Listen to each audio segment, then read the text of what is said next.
How to send Snapchat message to someone who isn't your friend. The very first thing you want to do is to head over to your application Snapchat and make sure you are logged into your account.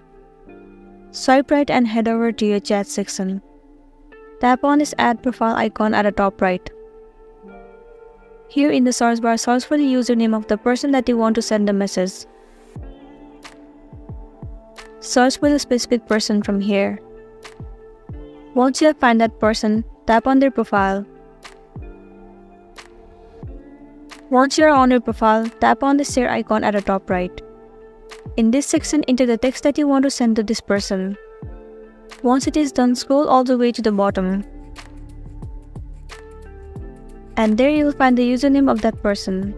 Select that person and then tap on this arrow at the bottom right corner. There you go, you can see that the text has been delivered to this person. But this person will only be able to receive the text according to their settings. So let's see what settings do they have to set. Go back and tap on this gear icon at the top right. Scroll down and inside privacy control, head over to contact me. In this section, you should probably see three options: friends, friends and contact, and then everyone. But right now you can see I don't have everyone option. Well, if that person has set the privacy to everyone, then only this person will be able to receive the text that you have sent. Then you'll be good to go. So that's it, and this is simply how you can send a text to someone who isn't your friend. I really hope this video is gonna be helpful for you. Thank you for watching until the end.